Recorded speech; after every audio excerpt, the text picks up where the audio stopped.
Hello, everybody. Let's see if I got it. Yeah, perfect.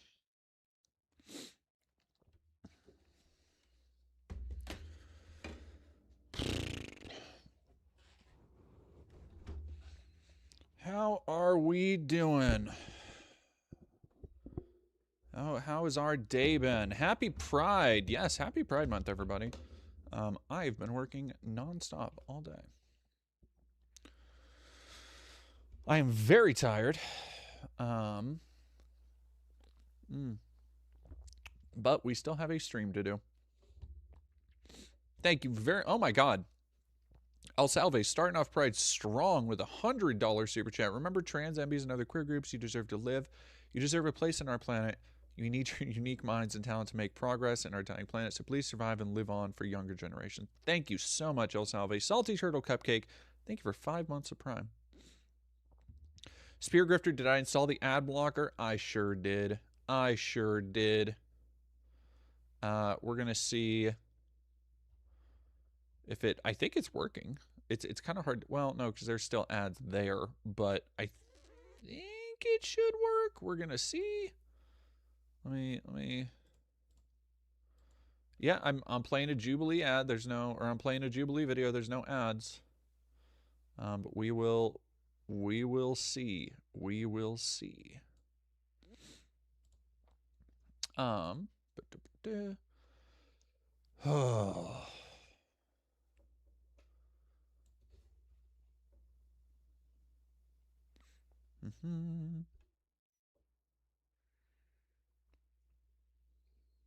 Happy Pride. I'm going to go grab a water really quick to balance my energy drink, and then I'll be right back.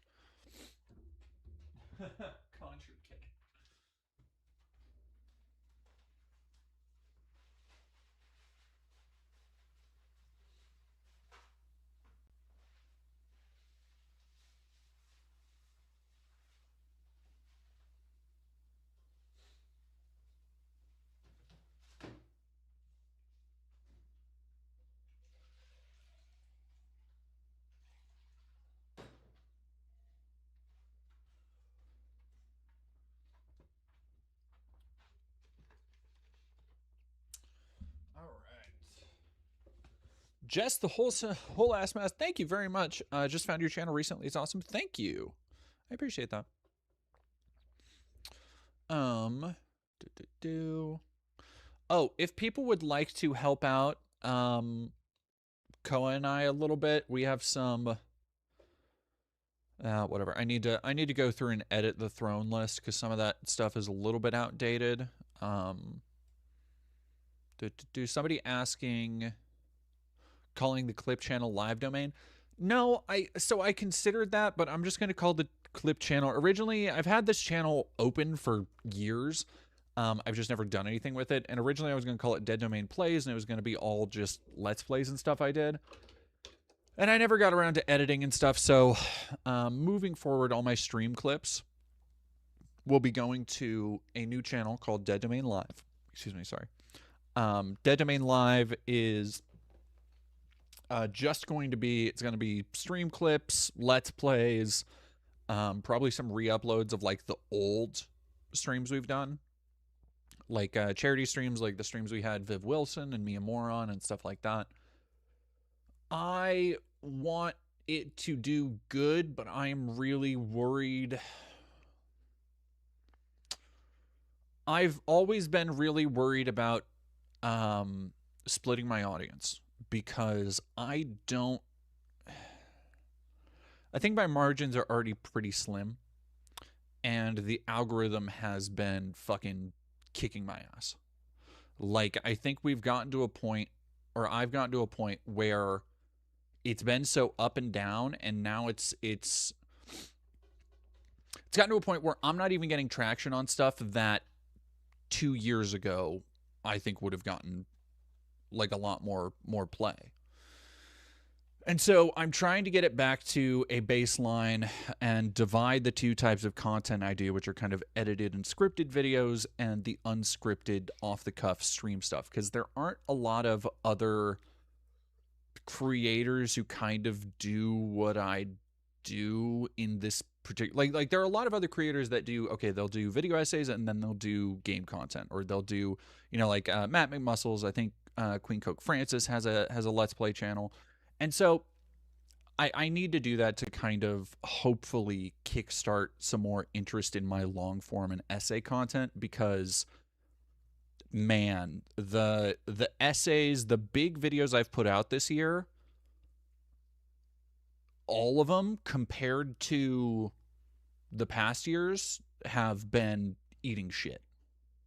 And there's no reason for that, because it's not like a lack of my quality. It's not a lack of people being interested. And in fact, more than anything, it keeps showing up that people want or that people like don't realize I have a new video out because the algorithm is not pushing it, and then that becomes a compounding issue. But it is just yeah, it's very frustrating. And additionally, so I have a video coming out tomorrow that I made today that is, you're not even gonna help me, you're not even gonna light up with me. I'm sitting down. Okay, I see how it is. Silly goose.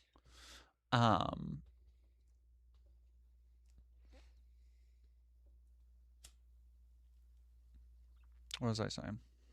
Second channel? Yes, second channel, and then tomorrow I have another kind of video out. Speaking of the algorithm not knowing what the fuck I want to do or what to do with me.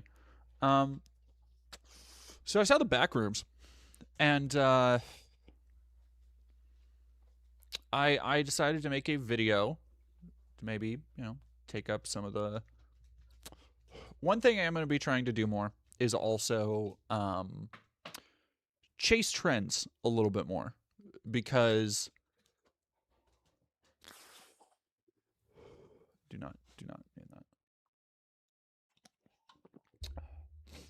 Would you go feed lady real quick? Okay, thank you. Thank you. Lots of essayists have been, yeah, and this is something I've talked to other creators who've had similar problems. We've kind of just been like, what the fuck? Sparkle Sword Mouse, I just found a load of your vids I had not seen. I had to go to your channel. Yeah. I'm not going to spoil anything about Backrooms.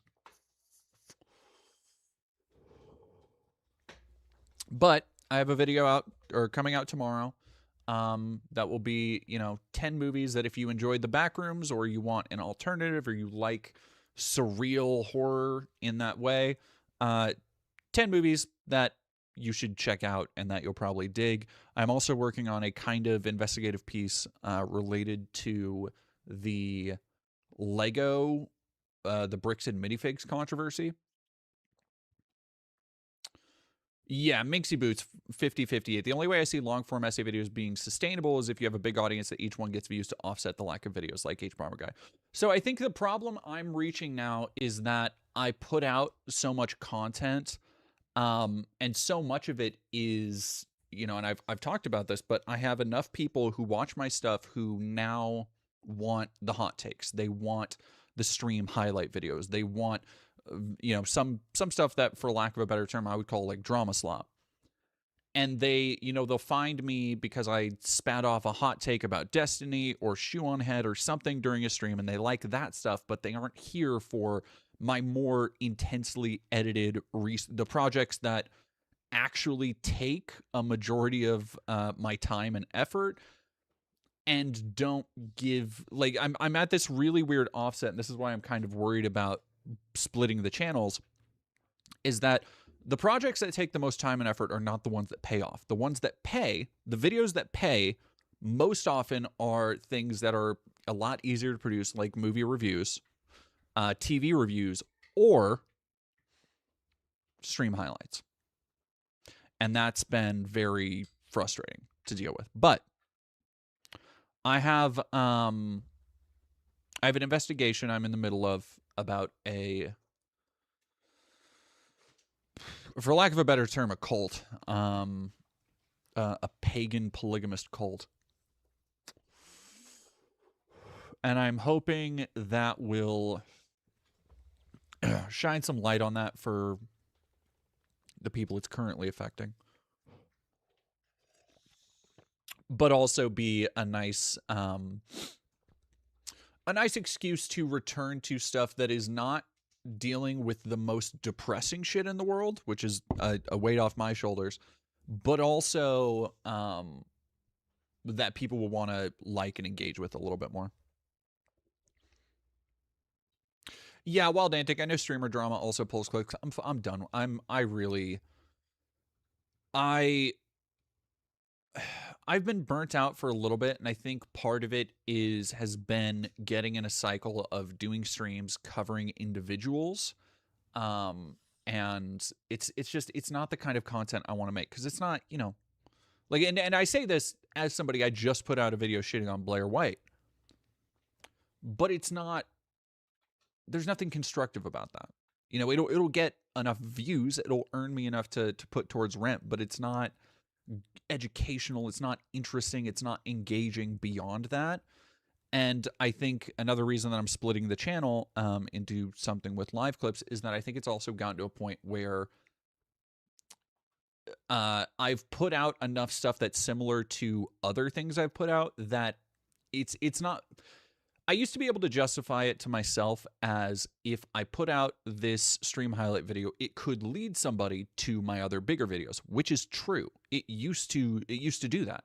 It stopped doing that. It's just leading people to my other stream highlight videos. So now my content is getting sectioned off in these weird little like drawers. So somebody who watches my video essay content will be served more video essays. And I can always tell, because either they go onto my page and look up stuff, because people do that, they do deep dives, or like it'll what? Oh, sorry.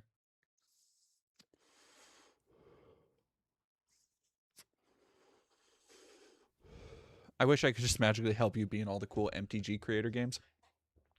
Well, and I'm thinking that, so I'm making, like I said, I'm making multiple changes here.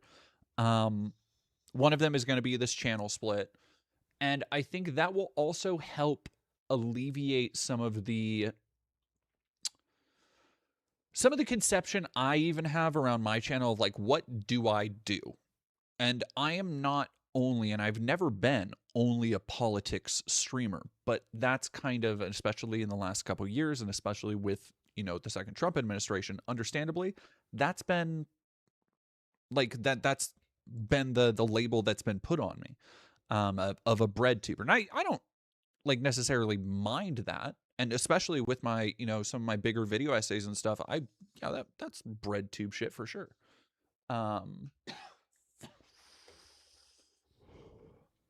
But I think there's a like, going here. Yeah. Thank you, baby. Really quick, holy shit, El Salve, thank you for another $10. Notice your most popular videos is just rage reaction on popular YouTubers and the game reviews. Yep. So why not start a series making react videos to ridoids with expressive thumbnails? Maybe that would be another thing that would be like on like a clip channel. Let me go to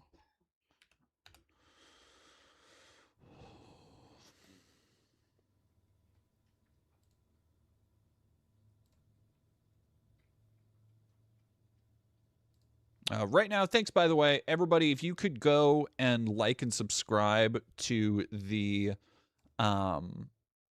Dead Domain Live channel, because I need $1,000. I need 1,000 subscribers to start monetizing it, and that will be a massive help. Also, El Salve, thank you, and thank you, Gay Frogs. Holy shit! So we've got Conjure Gay Frogs. Thank you for 5 memberships. How often do I include stream highlights in my larger projects? Never really.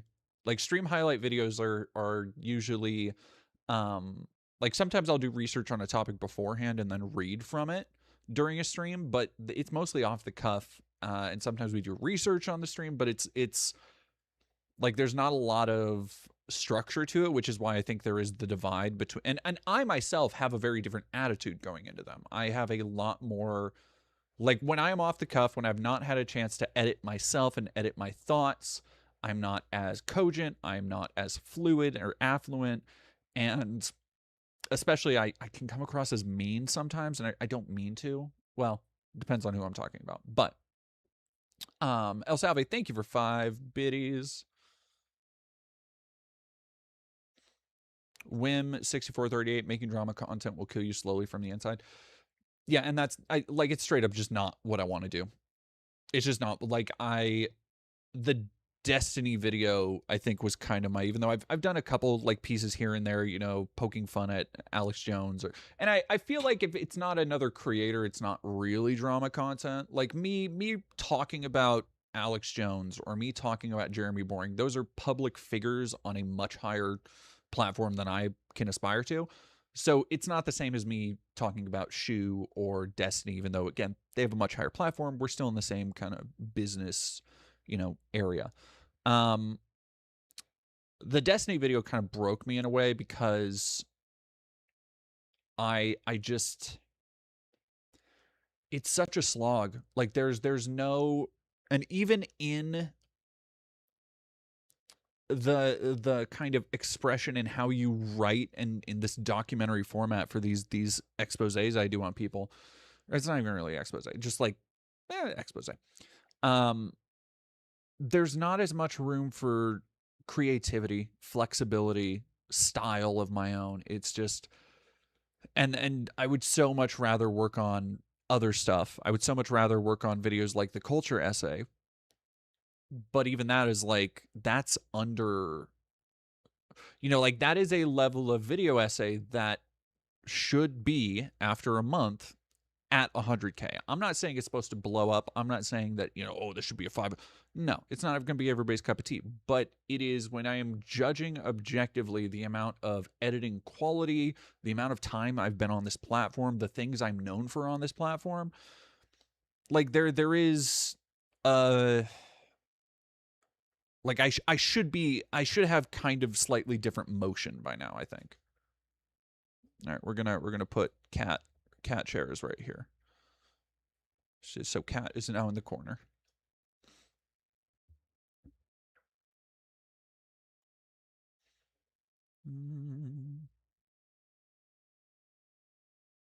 Yeah, that too. Valerie, the lovely Italian. Jeremy Boring isn't going to send his community against you the way other content creators might. Yeah, that's another aspect of it, is the kind of inner community fighting. And I think the other thing that the last straw that broke the camel's back of like, yeah, I'm just not, because I was mulling over. I was like, you know, maybe I'll do like a deep dive on Asmongold. I hate him. That could drive me through. Maybe that'll do good for the channel. But I'm like, the back and forth shit is so annoying. I'm tired of people like brigading my comments and shit. And it's not even in a way of like where I, you know, have to lock down. I'm like, oh no, I don't want.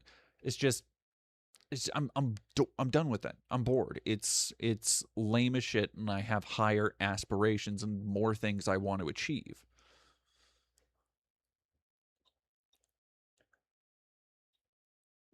Like I get to a point where even on Twitter now, I've started, if a video or if I put out a tweet that gets traction in the wrong direction or gets shared outside of the intended group and it gets, you know, a bunch of bad faith dipshits come in, I'll just fucking delete the tweet. I don't care anymore. Like I don't care about everybody's stupid arbitrary rules about like if you block me I win. It's like my peace of mind is worth more to me than your fucking like whatever petty dumb bullshit you want to stalk my profile and say. I'm just gonna fucking block people. I'm just gonna fucking delete tweets. I'm just gonna fucking, like, if anytime now, and this is true, if you don't see me interacting with something on Twitter, it's because if something gets a certain amount of likes, I just mute it now. Like, even if it's all because I'm just like, nope, I'm not dealing with it. I'm not dealing with it. And I'm also not dedicating my time and my energy and my effort to being on fucking Twitter. Like, I am on there for news. I'm on there to interact and hype and boost up people I know. And I'm on there to meet cool new creatives. And let me tell you, actually, since I've started trying to like really cultivate those vibes, I'm liking my Twitter experience a little bit more. Not enough to keep like staying on it consistently. I'm taking all of my social media time way down. But I'm like discovering, I'm in like film Twitter. I'm getting pretty deep into film Twitter, and I keep every day I have like 1 or 2 new movies to add to my list of things to watch, and it's been awesome. Like that's the fucking vibe I want. I want to appreciate and use technology as a way to share ideas and experiences and cool creative projects and shit like that. It's part of why I'm going to keep doing the interview series I was working on too. Anyway. Jacob Penderson, thank you, 8661, thank you very much. Sincerely appreciate more random essays about fun topics and things that might be relatively unnoticed compared to YouTube drama. Just my 2 cents as a nobody commenter. Well, and I think that's what I kind of, because again, me focusing so much on stream highlight videos, I think has, if you were to take all of those away, here, let's look at really quick. If you were to take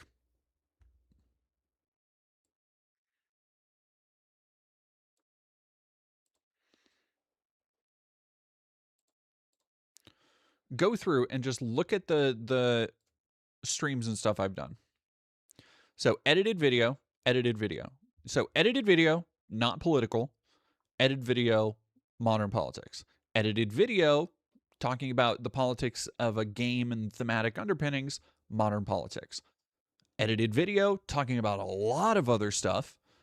Edited review, talking about a movie. Edited video, talking about games, modern politics. This one, modern politics. This one, modern politics. This one, modern politics. This one, it's kind of niche. That's more the stuff with the church. I kind of put it in its own little category. But this one, modern politics. Like so many of my, if you took out all of these stream highlight videos, my channel looks a lot different. And I think it has an entirely different perception around it. And that's kind of the thing I want to build moving forward, is that I don't want to just be seen as like, oh, this is a bread tuber, oh, this is a streamer. I had a weird moment in when I was helping Mia in Seattle record footage for Again for the behind the scenes stuff. And I was recording in the theater, and somebody was looking at me, and I heard them go like, isn't that a streamer? And I'm like, it was just a bizarre moment for me. But yeah, anyway, I just want to stop talking solely about that shit. I want to get back to the stuff I was doing at the beginning, which was like, this channel started as a culture channel. It started as video games, but it started as a channel to discuss and expand beyond games into culture, into movies, into other stuff. Like when you go all the way back,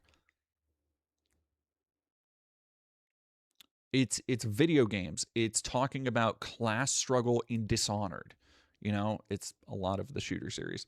It's talking about bringing to life and using different artistic influences in Star Wars. It's talking about Sartre and Kafka and surrealism and control. It's, you know, going and digging into the making of these games, some of which are underappreciated. Like there's so much content that I was making that goes basically acknowledged.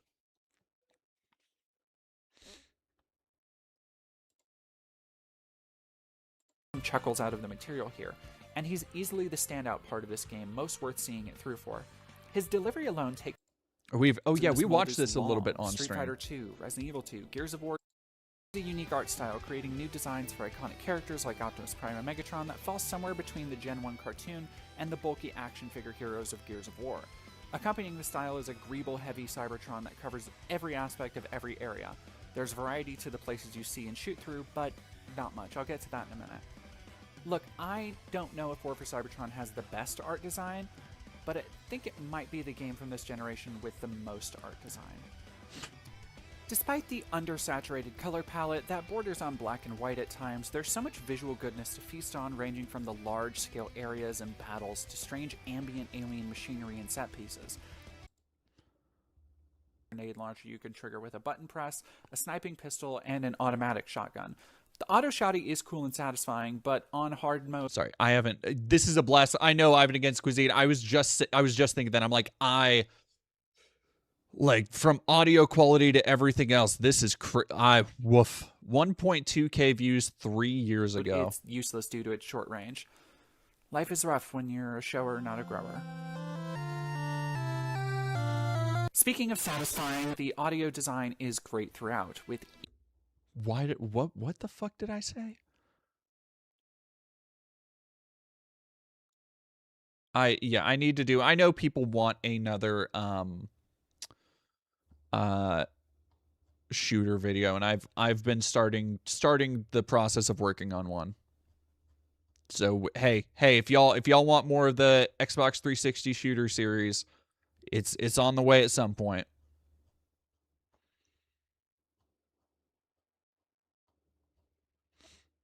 What was the other thing somebody said? Oh yeah, no, here's my video on Control. Like, this is another one. So this one is technically an upload from an outlet I used to work at. Long stupid story there. I don't want to go into it. But this is before I did like even a little bit of social transitioning. And I re-uploaded it under this channel. Fairy Dragon, this Transformers game footage makes you sound much softer. It was when I was doing a lot more voice training and trying to sound much more feminine, and now I just kind of don't give a shit. Like, now I talk in this tone all the time, and it's not at all like how hold on. Listen to my old speaking voice here. If you want to feel something weird, listen to this shit. The philosophy of absurdity asserts that the universe is a constant engine of chaos, unknowable in its intentions and designs, and therefore without any inherent meaning. But just because the world is nonsense doesn't mean there can't be a point to living. Existential philosopher Jean-Paul Sartre, in his 1945 text Existentialism and Humanism, shot back at philosophers who I think this is my second video essay I ever did. God damn. Derided early existentialist thought as being cynical, joyless, and needlessly nihilistic. For Sartre, existentialism was about recognizing the inherent strangeness of the world by stripping away the facades of daily life and organization, including government and religion. What was left revealed the freedom each person faced, a constant stream of choices that defined reality for ourselves and everyone around us. One of Sartre's major points is that because of the inherent freedom of man existing in a constant state of choice, there's no way to know if what we choose will come to fruition. If I remember right, it had like a sick needle drop in this, I think. Moving in ways we can't perceive. But he also asserts that to do nothing instead of choosing action would be the same as to cease existing at all. Sartre argues that even though we cannot rely on anything outside of our control, committing ourselves to choice is the only path to reality. If nobody chose to do anything, reality would cease. To put this in video game terms, the only way to win is to keep moving forward. To choose not to play would be for the game to cease existing as an experience for the player. Existentialist philosophers call this conflict between human perception and the chaos of the universe the absurd. We seek meaning and knowledge where there is only chaos and mystery. Before Sartre pioneered existentialism with other philosophers, German writer Franz Kafka was laying the groundwork for existential thought through surrealist writings. His first work was published in 1908 and blended the realist styling of the time, which described the world in literal terms, with his own fantastic... I've considered going back and redubbing a lot of the audio from these old videos, but I don't know. I think it would be way too much work and just not worth it.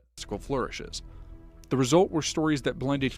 Oh my god, Jacob Pedersen, that's fucking crazy. It sounds like you doing Egon Spengler now. Yeah, that's wild. Click spores, molds, and fungus. Humor with horror, while also focusing on extreme metaphors that prodded at the strange workings of society. Kafka's arguably most famous work, The Metamorphosis, sees a man named Gregor Samsa wake up one day to find he is transformed into a very large bug. Silly? Yes. But Gregor finds he has no way to work and support his family, who come to resent his new feeble form. What starts as a bizarre, slightly comedic trip quickly turns to a bleak familial drama. They both see the universe as largely indifferent to the individual and their struggles, and see any attempts to find greater meaning as ultimately useless. They take different approaches to exploring the absurdity of our reality, though with similar results. Kafka describes the machinations of the world in extreme metaphors and allegories. Sartre, on the other hand, strips away our societal perceptions of value to see things for simpler and often stranger than we usually take them for. Which brings me to Control, a game about the world being a lot stranger than we think. Control builds on surrealism and existentialism, crafting a compelling metaphor for the inherent strangeness of modern workplace life and how we choose to let it define us. Through both world building and gameplay, it shows us how we often approach work as a way to give our lives purpose, and how far we're willing to go to exert some control over our place in the universe. Oh man, yeah, hell yeah. Oh wait, no, I had to cut it out. God damn it. Oh, that sucks, because it was, I think there was a licensed song.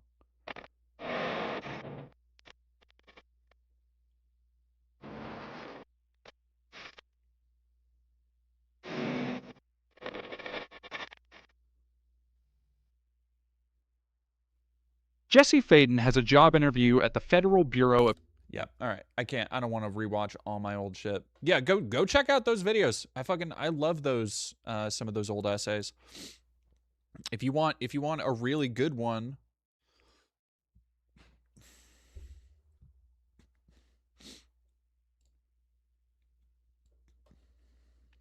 one of my other favorite ones was the video I did on Dishonored. That was actually the first big video I did for this channel. The first like essay I had written. And that is one of my, goddamn, I already left it. Ooh, that's one of my favorites because I was able to take a lot of like establishing shots. Like I would take just no HUD long shots of like stuff in the, because the environments are so fucking detailed. And so it would just be, you know, me technically crouching in a corner somewhere, but it would be this great wide shot of like the Dishonored, the Dunwall City sewers, or off of a rooftop where you could see rats and creatures and things moving around. It was, yeah, that was a fun one to make too. Oh, I miss doing that stuff. It was fun doing the suffering too for that.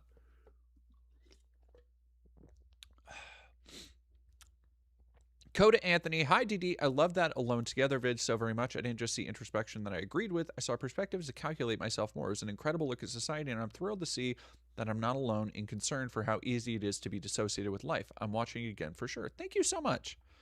I appreciate that. That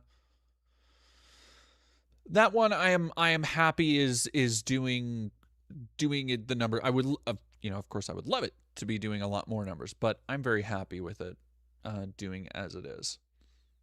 So, if y'all don't know, the Iran deal, I believe,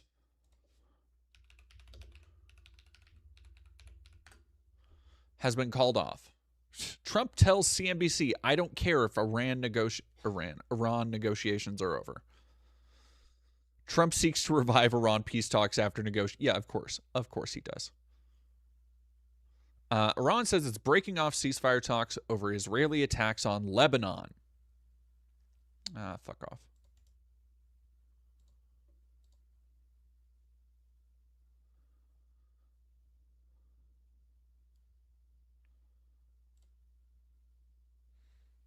There we go.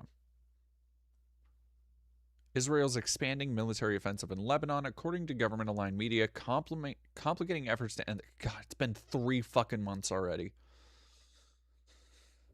There is something to... There's something to, like, living in this constant heightened state for all of us that I think is making time go faster all the time, too.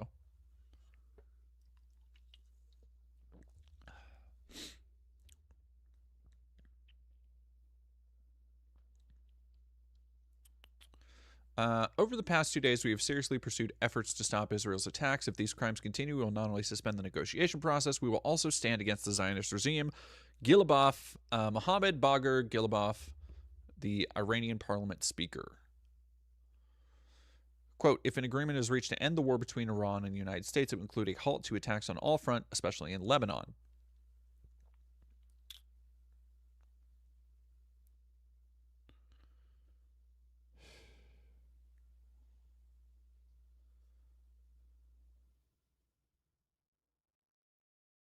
Under the proposal agreement, Israeli strikes on Beirut's southern suburbs would cease in exchange for Hezbollah refraining from attacks against Israel.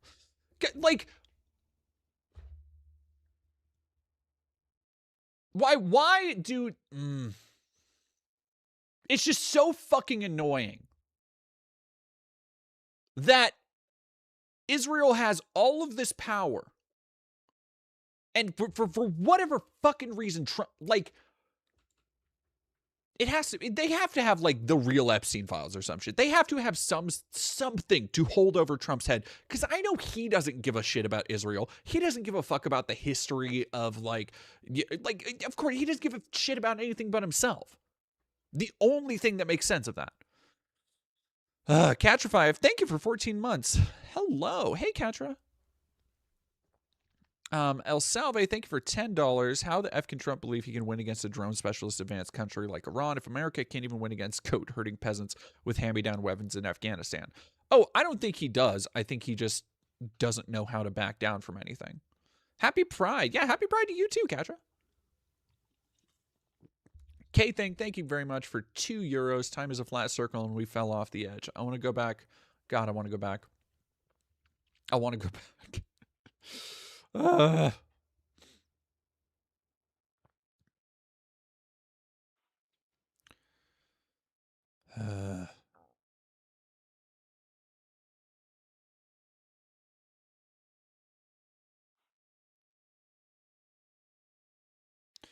Ibrahim Azizi, head of Iran's Parliament National Security Commission, said on X, continued attacks in Lebanon could lead to a military response from Iran.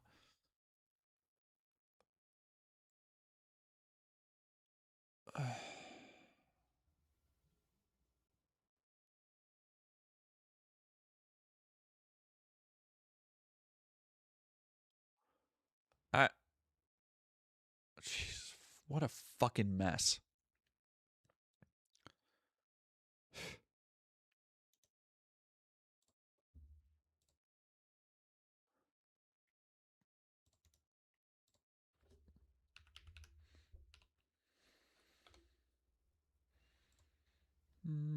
Violet left. Holy shit. Thank you so much.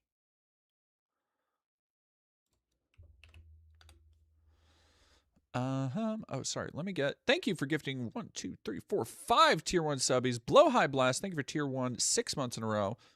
Perfect timing. Perfect timing. Mixie Boots. Thank you for $10. Whatever you choose for your future channel. I just know that, at least for me, we come to your channel for you and your je sais quoi, the zest of your personality. Thank you so much. I don't know about that. But thank you. I appreciate it. Jake GB, thank you for $5. To Trump, a strategic retreat or even a peace deal that benefits all is considered weak. Yeah. Well, I think, honestly, so, because I want to read this really quick, because this seems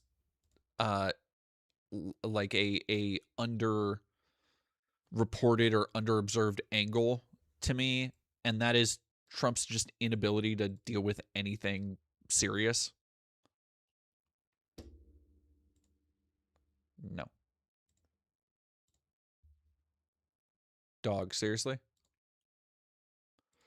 I can't use the paywall removers with the ad blocker. Okay,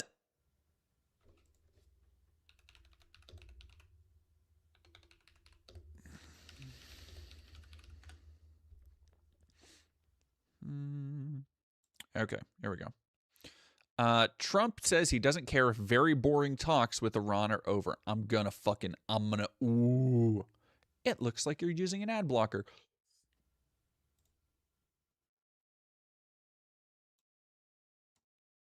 The guy, thank you for $5. Realistically, this doesn't seem to have an end in sight unless either Bibi or Trump shuffle off this mortal coil. I think Bibi more than anything.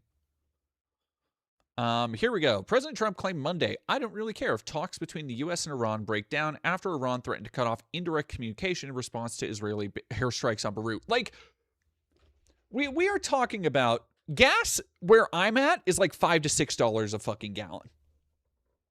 $5 to $6 a gallon. And he is completely unaffected, unfazed, uncaring.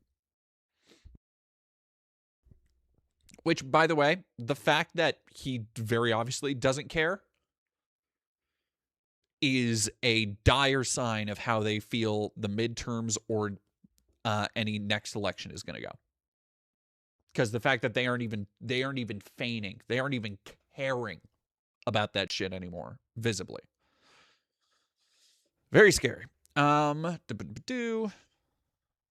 Frankly, I thought they started to get very boring.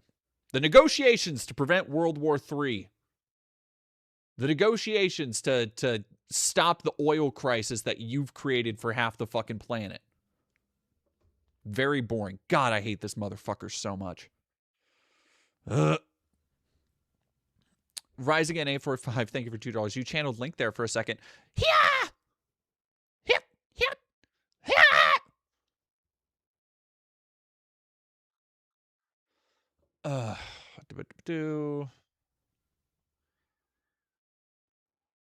had a very good call with Hezbollah is very funny to say. All right. Israeli strikes on Beirut's southern suburbs would cease in exchange for Hezbollah refraining from carrying out attacks against Israel.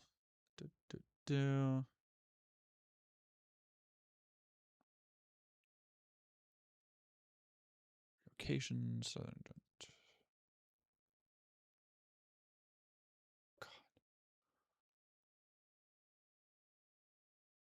Yeah, it's funny how we keep fucking hearing that Israel is not at war with the Lebanese people, but with the Hezbollah terrorist organization, and then they just fucking flatten the people. Like, oh, I hate. Oh.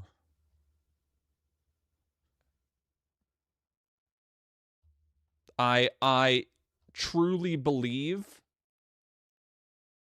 the best thing we can do. I don't know if I can even say that. I don't even, that's going to get me put on a list. No, I'm not going to say that. I just won't say that. Trump tells Netanyahu he kept him out of jail. Should be grateful on tense call report. This is a little bit funny. I don't think Trump likes Bibi. Just purely. I think Bibi Netanyahu, the genocidal, bloodthirsty fuckhead freak he is, does not see anything other than opportunities to spill the blood of people he sees as subhuman. That's it. His only goal is advancing his ethno-nationalist state at this point. And to that end, he will just fuck up everything for everybody else. I think that everybody on Trump's end, I don't care if it's Hegseth, Miller, I think everybody's tired of his shit. Because this continues to happen, where we have something on the table that these dumb fuck Mr. Magoo, clown shoes, dickwads, even Trump, is able, you have something to negotiate over. And what happens but Bibi fucking Netanyahu?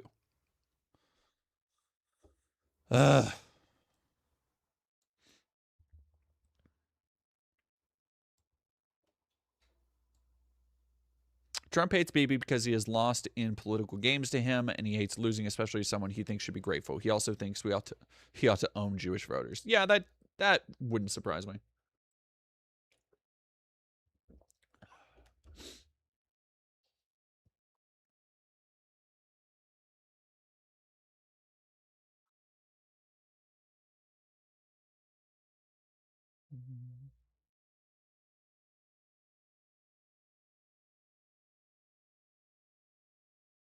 Oh, Cole Yodi. I'm already on a list. Cops came to my house after a protest, even though I'm a nobody.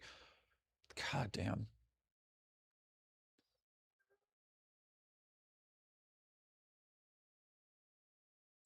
Yeah, people be careful if y'all are going out to if y'all are going out to Delaney, anybody out there, if I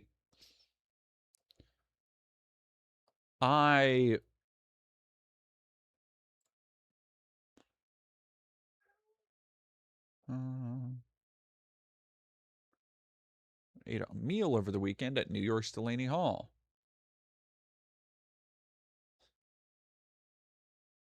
Bullshit. Neither said what he ate. Bullshit, dude.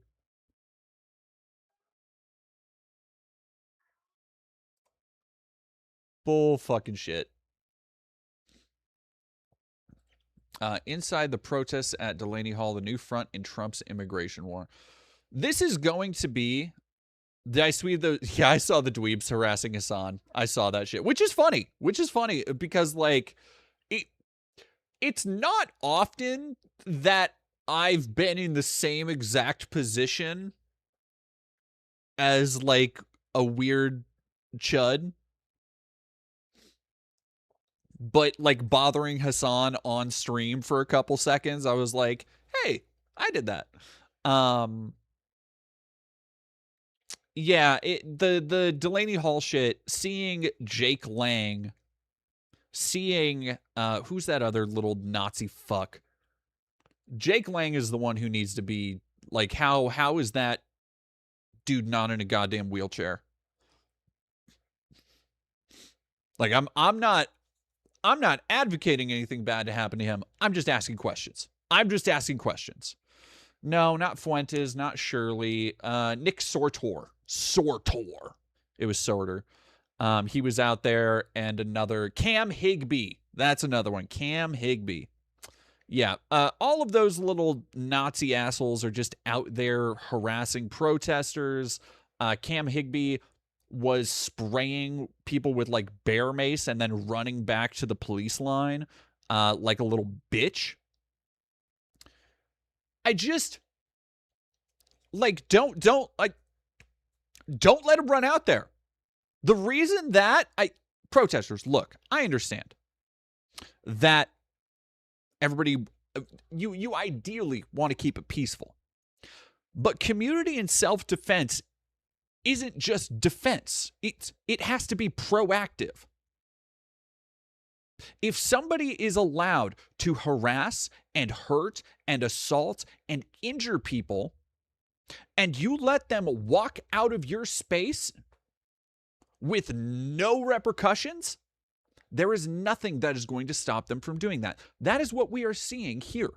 The same Nazi fucks who are harassing protesters, stalking them for the cops in Minneapolis, in cities in Portland, in cities all around America during the LA protests. These same assholes, they go around. This is their fucking grift. Like, by not putting a concrete stop to them in one form or another, you are letting them continue to live a life that they get paid to go and insult, harass, stalk, and assault people over these protests, over these detention centers. What do you want, Kevin? What?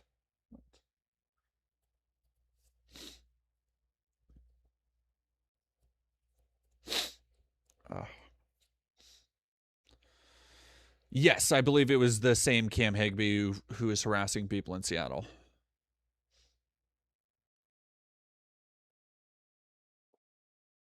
I don't know.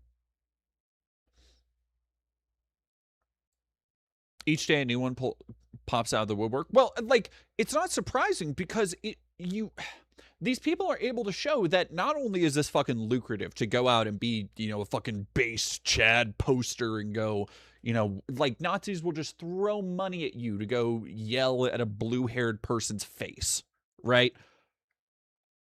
They've shown it's lucrative. They've shown it's stupid fucking easy. Like, any Nazi with half a brain cell, any chud, any alt-right, tradcath, whatever, grifter, groiper, larper, don't care. Anybody falling under that umbrella with half a functional brain cell would see dollar signs in their eyes like a fucking cartoon wolf after what happened with Nick Shirley. Because if you can sit and look at somebody that mouth-breathingly stupid, somebody who I'm pretty sure he needs a medical apparatus to drink water, otherwise he'll drown.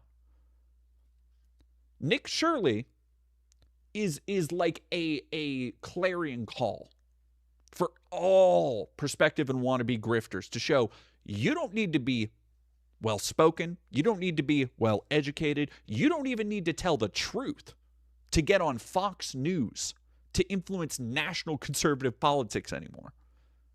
If you have a camera, which means now, if you have a phone, You too can go out there and get that fucking bag.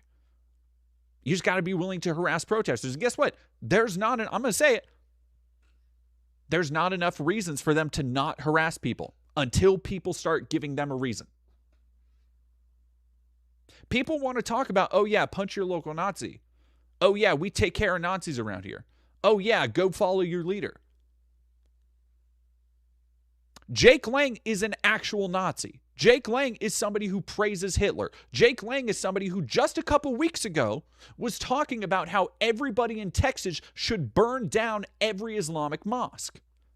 Jake Lang is somebody who not only is an active threat on his own, but organizes and encourages active threats to communities all around America.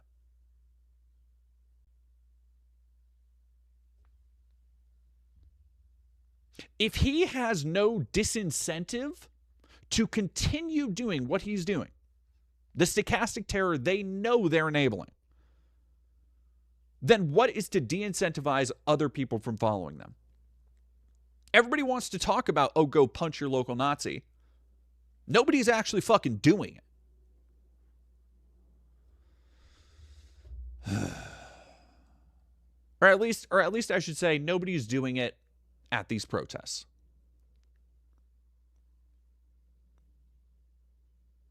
Antidome, Jake Lang came to my hometown and burned a Koran and got arrested for blocking the highway. He's gotten arrested so fucking much. Like how can he keep getting arrested and nothing ever actually changes? Thrag's hairline, thank you for following. I don't know who Thrag is, but it sounds like a orc, like a Warhammer orc. Oh, Thrag. Awesome, Stella, Dead Domain. Fun thing, by the way, what's being done to trans people and immigrant population in the U.S. fits very well with the earlier stages of genocide. Oh, yeah. Oh, yeah. The genocide counter is... I'm in a weird place on Twitter where I have my, finger in a lot of different algorithm pies, so to speak. So I see parts of Black Twitter. I see parts of political, like radical Twitter. I see trans Twitter. And it's been very odd because there's not, broadly, these kind of Venn diagrams have overlaps, but they are not always, you don't see them, for example, that Black Twitter and trans Twitter, there are Black trans people who are probably in both. There are allies who are probably in both. But it's been odd to see the parallel conversations happening on Black Twitter about the murders of kids that are being covered up, the disappearances nationwide of Black youth, the silencing of efforts to try and bring those stories to the surface. And it's been weird to see that happening parallel to the trans community conversations about those exact same things. Like, it's been very disconcerting. And I wish more people were paying attention to both of those kind of the concurrent struggles. Redacted Dailies. Aaron Lewis just released the newest cringe My Country single. Well, we gotta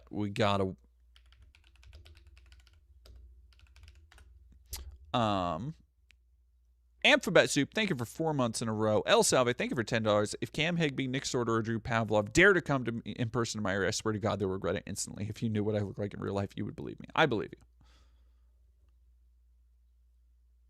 Who the hell is Cam Higby? He's another fucking wannabe, like, dipshit. What's the big... Would it probably be on there?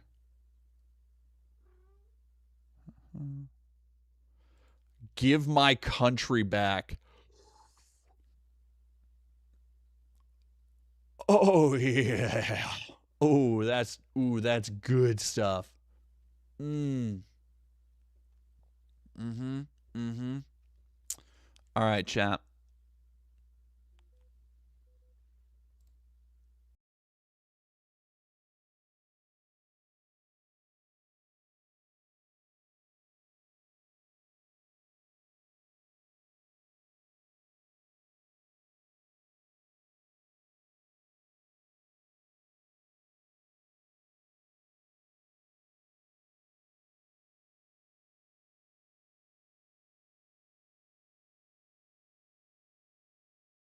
fucking tourist shop t-shirt stereotypes can we fit on in one song?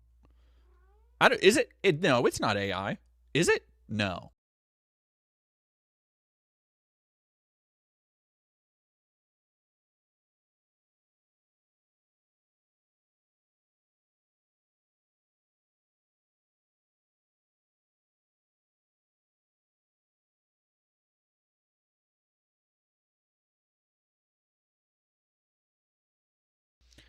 Is it AI? No.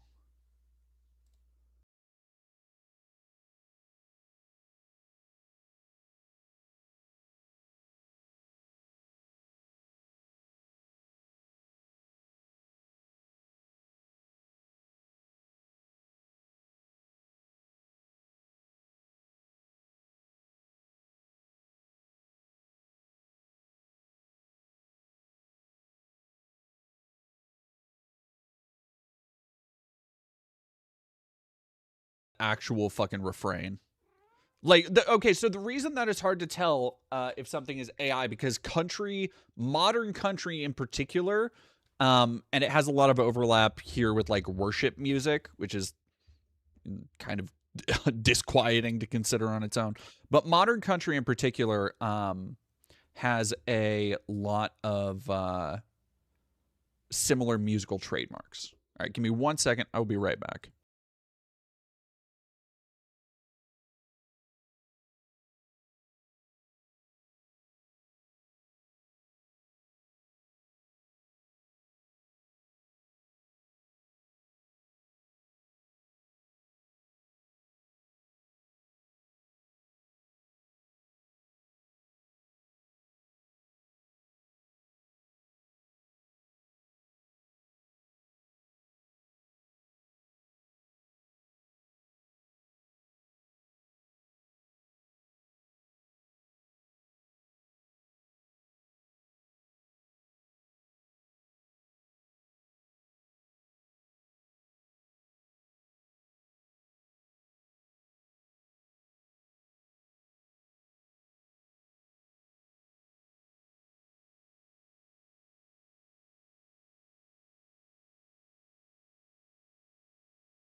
Was that a good brief musical interlude for everybody? Weehaw! Ugh, rough. Yeah, exactly. Drew Pruitt. Country and worship music are both the stomp, clap, hey, slop that everyone complains about. Well, that was fucking from a couple years ago, a decade ago. Was the stomp, clap like? Oh no. Mumford and Sons type stuff. Okay, my dog is throwing up for some reason, so I will be right back.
Very sorry about that, y'all.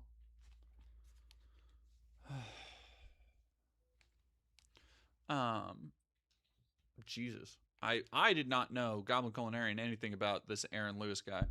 From fucking Vermont, Confederate dick rider. Man's a dilettante at best and a stolen valor redneck at worst. Sincerely, an actual southerner. Desert Dweller, thank you for subscribing. All right, let's go.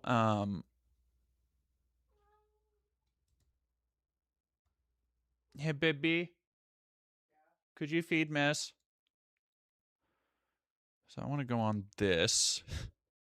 Earlier on Monday, Iran had threatened to stop negotiating with the U.S. due to Israel's action in Lebanon, prompting the call in which Trump at one point yelled at Netanyahu, "What the fuck are you doing?" That's art of the deal here. According to the U.S. official, Trump felt that Netanyahu was reacting disproportionately. Yeah, no shit. Israel, by the way, used fucking white phosphorus again today, so yeah.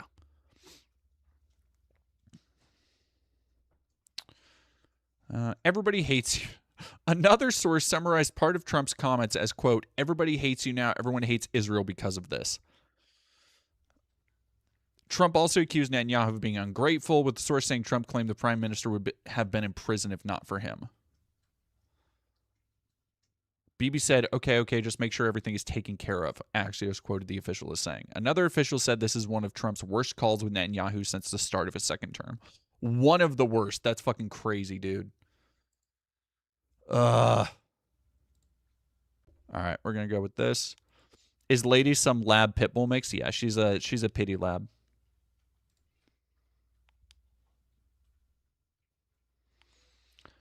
Now, I have heard we watched briefly the clip of this the other day, that they shared, and I was like, did they try and make Dave look bad in the clips? And then I heard it through the grapevine, because we don't look at Jubilee slop a whole lot. It's very rare. It's very, disposable content.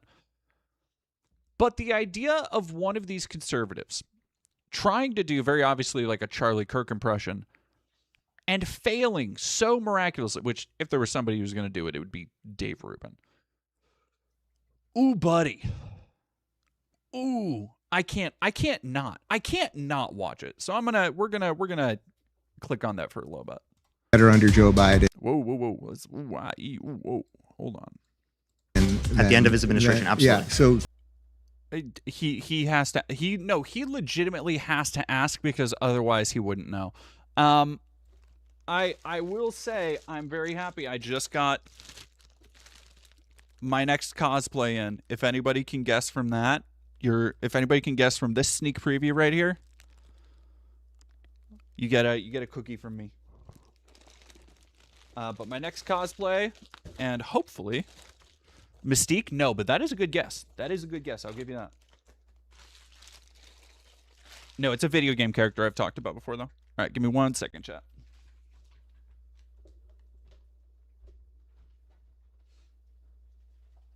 I got some scrappy stuff you might like too.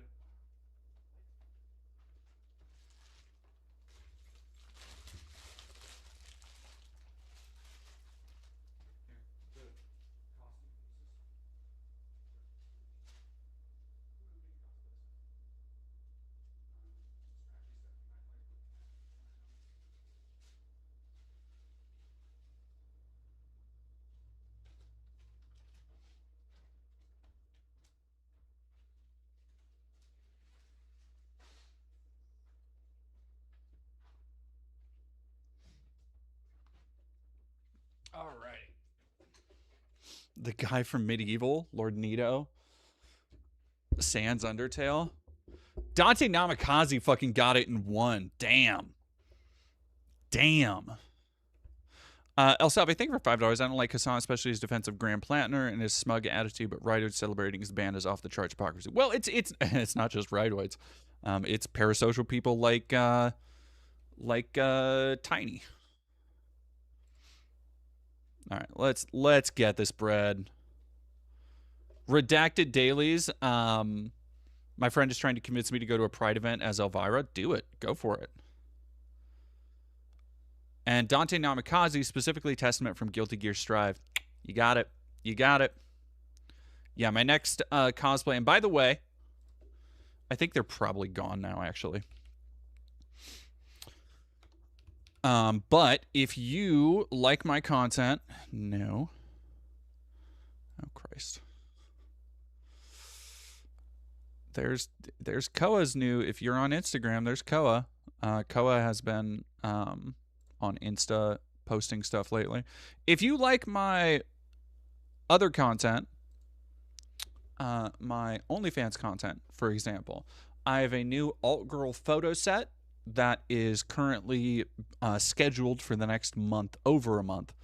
And then the Testament photo set will be right after that. So I'm gonna have to extend my sale because, like, I sold like 20 spots today because I had a 50% off for Pride promo, and I expected that to last a little bit longer. But it hasn't. It went through real quick.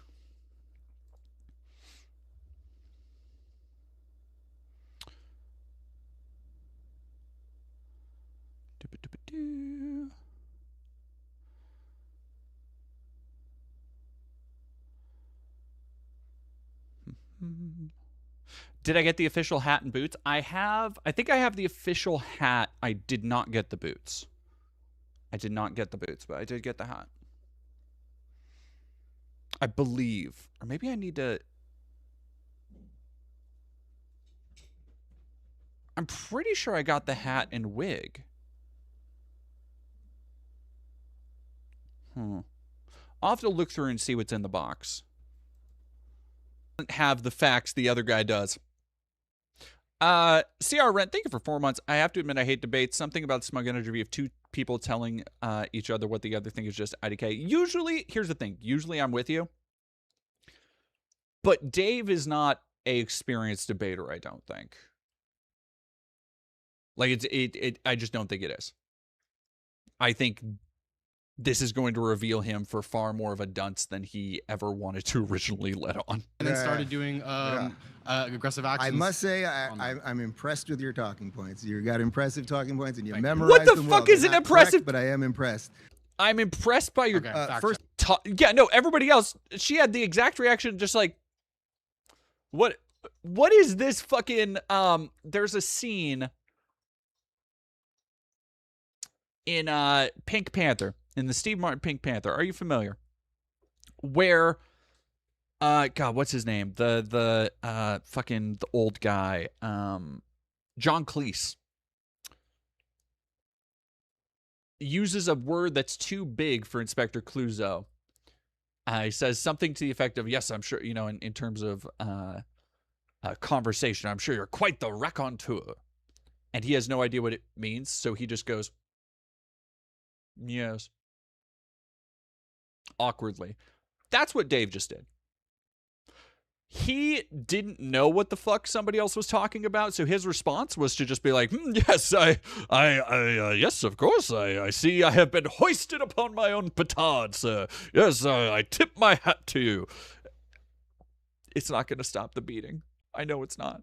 CR Rent, holy shit, thank you so much for 50 bits. By the way, happy Pride, thank you. Am I going to put in the cheat codes for the costumes? Maybe in a little bit.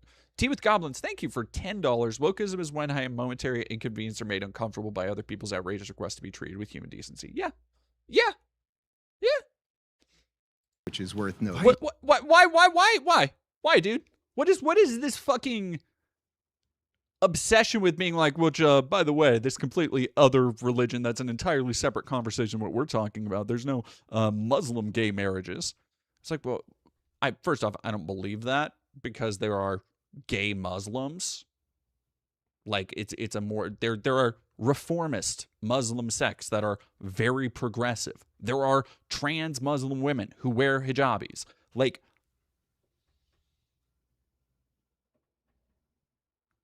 what are you talking about, dude? So focus on Muslims today. Well, I'm just giving you giving you a fact. I love how, again, he thinks in conservative spaces, the whataboutism is a legitimate tactic.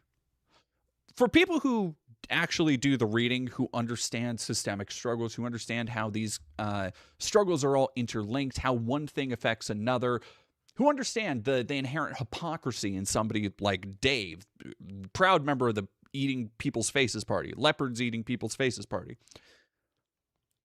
It's a lot harder to do whataboutism because they have a response for it. When you say, what about this? They're either going to explain, okay, yeah, let's go there. What about this? Or tell you, hey, buddy, why are you bringing that up? Because that's not what we're talking about. Hey, champ. Hey, why are you bringing it up? Huh? Hey, buddy. I don't know why. Every time I get heated, I start talking like Mark Wahlberg. Hey, why are you bringing up Muslims again, Dave? Hey, Dave. But Mark what I Wahlberg. have found... Okay, hey, Dave, go sit down. Have a Wahlburger, okay? Again, Dave Rubin is perfectly on... It's so funny, because Dave Rubin, for a long time, he was regarded in the same breath as Charlie Kirk, Ben Shapiro, particularly. Those were the two names that Ben Shapiro, that Rubin used to be kind of regarded as in the conservative world. And all of them, Ben Shapiro, Dave Rubin, Charlie Kirk, have seen, lapses in their popularity for various reasons. Ben Shapiro is working for the Daily Wire. That's self-explanatory. Something else, I don't remember what happened to Charlie Kirk. But you see with Dave Rubin, this holding on to his reputation from that time. He used to be regarded, because 10 years ago these guys were seen as the young up-and-comers. They were seen as like the hip, cool conservatives that your grandma would be like, oh, it's such a nice young man, that Dave Rubin. Even though he's a little light in the loafers, he's so nice. And that kind of became their shtick. That was Ben Shapiro's bag for a while. And Dave is still resorting to those like Facebook level arguments. These things that your family will jump to because they've heard it repeated so many times on Glenn Beck or Sean Hannity or whatever other shit that they watch. The idea of like, oh, yes, let me do my best Rush Limbaugh. The liberals say that they're the party of tolerance, but they always seem intolerant to the people that want to take away their rights, which is very curious. Like that Barack Hussein Obama. Like, it's like, dude, you are running it back to material from over a decade ago. Huh?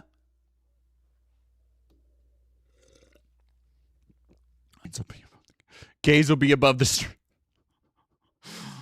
Oh my god, dude. 2D Sync TM, thank you for $50. Holy shit, thank you for $50. Thank y'all so much. Starting off Pride with some bangers. Happy Pride. Over 300 names have been found in the Epstein files. Less than 5 arrests have been made. Trump is crafting the road towards a dictatorship, and he must be stopped. Inshallah. Inshallah. No, I don't think. Zetetic, I don't think he knows what intersectionality means. I don't think he understands what collectivism means.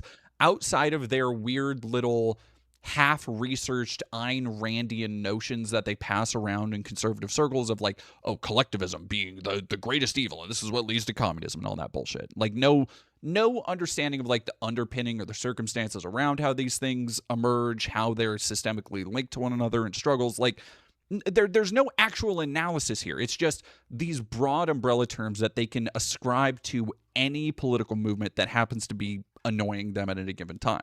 Because if they can then say, instead of saying, here's why collectivism is bad, they can just say it's something that's self-evident, and then that way it's the same thing with Marxism or communism or any of these other idiots, the things that they say about like, oh, all leftists, all Democrats. It's why when people are like, hey, why are you calling Nancy Pelosi a Marxist? She's not. It's because they believe those signifiers already exist. They believe that you can just apply those things because it's accepted within their in-group. This is what it means. This is how they want to hurt you because they want to take away all your guns and money and property and all that shit. It's just very frustrating. It's very frustrating, but I am hoping he Are you fucking serious, dude? A ghost-written vanity puff piece of a book. 40 years ago. And that's supposed to be the like, hey, hey buddy, why you so mad? Donald Trump told you how he negotiates, okay? He told you how he negotiates in the art of the deal, okay? You just got to read the art of the deal. And see, Donald Trump, he doesn't hate you if you're black. He doesn't hate you even if you're Asian. And that's something that Marky Mark, the voice that you hear right now, that's something that Marky Mark can't say. Like, what are you fucking talking about? What about all of the insanely racist shit he's said and done over the years? What about how he took out a full fucking ad excoriating, calling for the public persecution of the Central Park Five? What about the litany? His family has a fucking backlog of accusations of racial profiling in their housing policies. Both him and his father. What the fuck are you talking about? That people should just be able to read a 40-year-old dog shit New York Times bestseller fodder book that, by the way, he didn't even fucking write. That's common knowledge. What do you mean that's the guide to who he is as a person?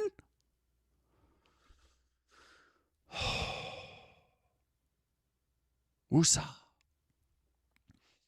Nanex Runner, thank you for $5. Happy Pride, DD. Loved your suffering vid.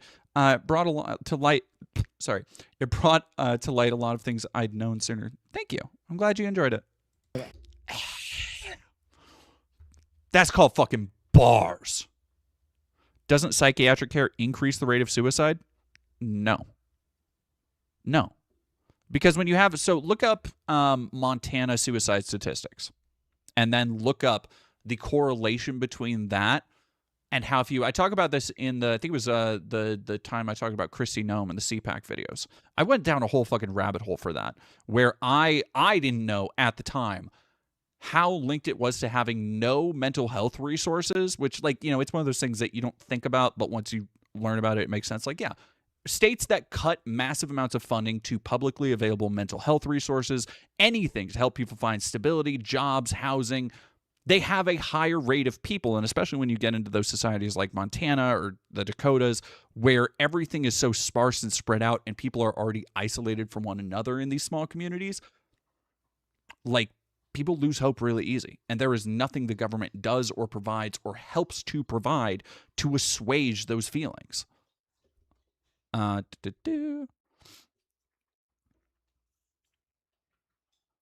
Salve, thank you for $5. Don't forget that the mass migration of refugee crisis caused by U.S. imperialism. They should stop invading if they want to stop refugee migration. Absolutely.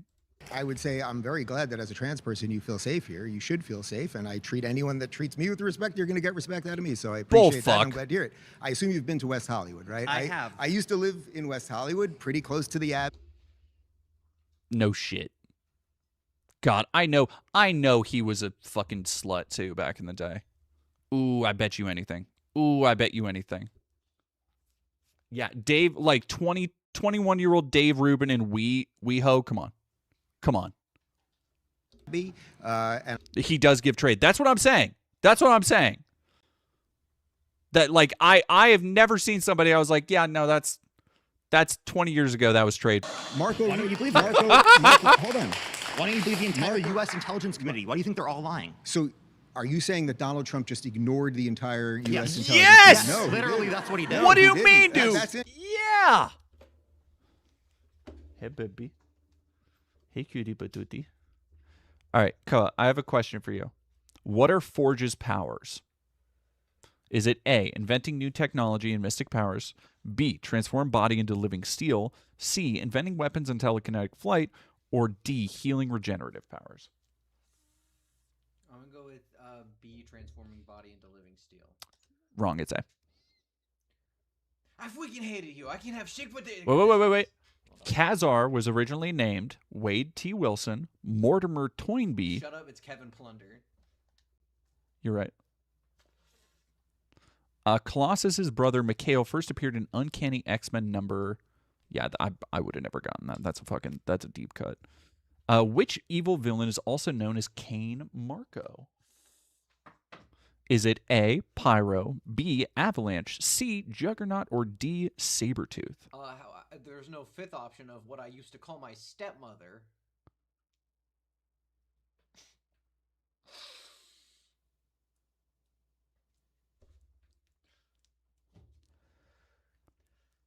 So is it Avalanche? No, it's Juggy. The old Jughead. Heather Cameron is known as which X-Man? Jughead? Lifeguard. I don't know. I don't know fucking life. Who the fuck is Lifeguard? X-Men number 1. Beware Magneto. Eric Lenscher. There we go. Django Maximoff is crazy. Django Maximoff is so fucking funny. Mikhail is the brother of Colossus. That's a fucking easy one. Colossus is Russian. Oh, stupid Vesper. Stupid. Oh. Russian money. I'm sorry. His approach is fucking funny. His approach is like, hey, you remember like this? Oof. Hold on. That's like for people like Tim Pool. You know, like, Mason is a G. I'm liking it. Did that also accept Russian money? I did Wild Antic. I did see that DC was putting out a trans Wonder Woman. I meant to actually...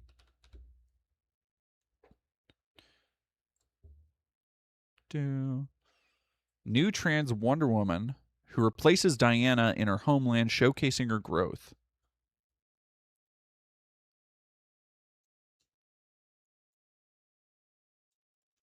Reimagined superhero Dreamer.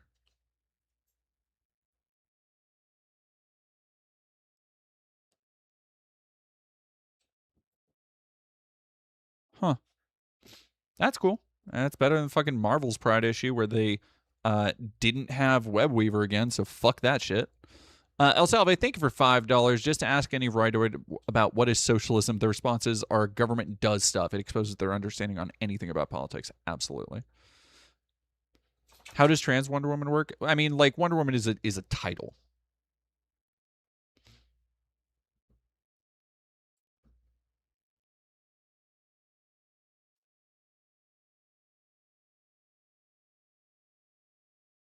Yeah, and Dreamer's been around for a while. When I did the video on fucking the trans character DC had at the beginning of the year, Dreamer came up in the comments a lot.